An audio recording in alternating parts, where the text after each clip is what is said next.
او د حضرت ابي مالک رضی الله تعالی عنہ څخه روایت دی یقول چې نبی کریم صلی الله علیه وسلم فرمایل ليكونن في امتي اقوام يستحلون الحرر والحرير. تعالی رسول فرمایل چې زما په امت کې براتله کې زمانه کې داسې انسانان پیدا شي چې هغه به د ځان لپاره زنا حلاله بولي، نم به بل نمور کې حریر د ورېښمو جامه به اغوندي او د ځان لپاره به حلاله بولي. او ای والخمر والمعازف او شراب به په یو په بل نامه باندې شي.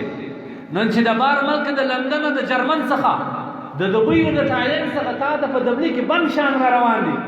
ای ظالم د خدای، ولې خپل نسل په خرابوې؟ ولې خپل نسل په خرابوې؟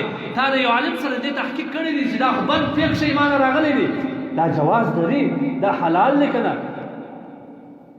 هغه شراب یې په یو په بل نامه باندې د الله رسول څه فرمایل؟ په بل مخکې روایت کې تېر شولو چې د الله رسول فرمایي لا يشربن ناس من امتي، زما د امت څخه به انسانان ضرور به ضرور چشي، خامخا به چشي. چش به چشي؟ الخمر، شراب به چشي، لیکن شراب یې نه بولي. ويسمونها بغیر اسمها، دې ته به د شراب نوم نه ورکي، دې ته به د ریډ بول نوم ورکي، دې ته به د انرژي نوم ورکي، دې ته به د بل شي او دغه رقم د قسم نومونه به د داستای دي شراب. د الله رسول فرمایي 1400 کاله مخکې وینا ده، د الله رسول فرمایي لا يشربن من امتي، ضرور به زما امت په دې باندې مبتلا کیږي او دا به څه خامخا به څه الخمر ويسمونها بغیر اسمها. دغه شراب په بل نامه باندې بولي. دا خو شراب نه دي، دا خو منستر دی، دا خو شراب نه دي، دا خو ریډ بول دی، دا خو شراب نه دي، دا خو انرژي ده. د دې تحقیق تا کړی دی چې په دې باندې چیش ګرځي څه فتنې په موږ باندې ننوتل. اوس ځان رایستل زموږ دپاره مشکل دی. الله دې موږ پر ایمانو باندې حفاظت وکړي. قسم فتنې چې په موږ کې ورځ په ورځ زیاتېږي، ورځ په ورځ دا فتنې خورېږي. نو حضرت ابي مالک رضی الله تعالی عنہ فرمایي چې زما په امت کې به داسې انسانان راسي یستحلون المعازف، سروز به د ځان لپاره حلال، سروز به د ځان لپاره حلال. حضرت علامه ابن قیم رحمت الله علیه یو عجیبه خبره کوي چې اسلام موږ ته دوه سرحده را معلوم کړي، دوه شان را معلوم کړي. یو شکر عند النعمه، چې الله پر تا باندې نعمت وکړي شکر یې ادا کړه. والصبر عند المصیبه، صبر د غم په وخت کې. دا د اسلام اصول دی.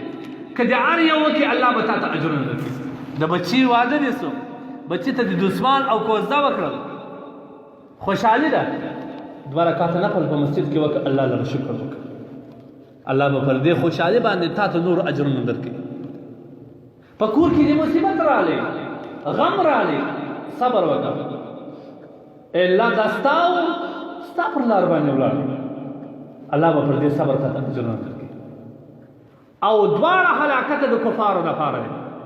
کفار چې کوم وخت الله نعمت ور باندې وکړي د کبر شروع کړي، چې کوم وخت پر دې باندې غم راځي د قسم الفاظ شروع کړي، دا د دواړو لپاره هلاکت د بده مرغه. نن شیطان په موږ کې داسې داعیه پیدا کړې ده چې زموږ مسلمان ورور د اسلامي حدود څخه وایستي.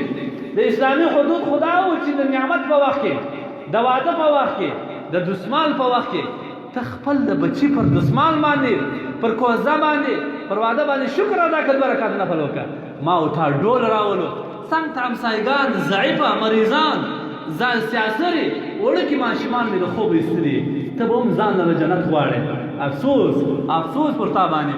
دا د الله شکر دی چې تا وکړي، تا ته الله نعمت درکړي، ستا بچی رالی کړي، نن تا کوزه وله وکړل، تا واده وله وکړي. د واده په سلسله کې، د شکر په سلسله کې تا ډول راولي، شوکي دې راوستی، دغه ذلیلان ډمامان دې راوستل چې نن دې ته د ډم نوم نه ورکوي، نن دې ته د هنرمند نوم ورکوي، نن دې ته د فنکار نوم ورکوي، د معزز نومونه ورکوي. دا نه فنکاره دی، دا نه هنرمند دی، د دې ذلیله معاشرې نه دې راوړي، د دې ذلیله بل قوم نه دې راوړي. کم سړی چې دا ذلیله خلک و خپل کور ته داخلي، هغه ذلیله ده، کورنۍ ذلیله ده. پر دې باندې د عادل سړي د دې شهیدان نه قبلېږي، دا فاسقان دي د دې شهیدي نه قبلېږي.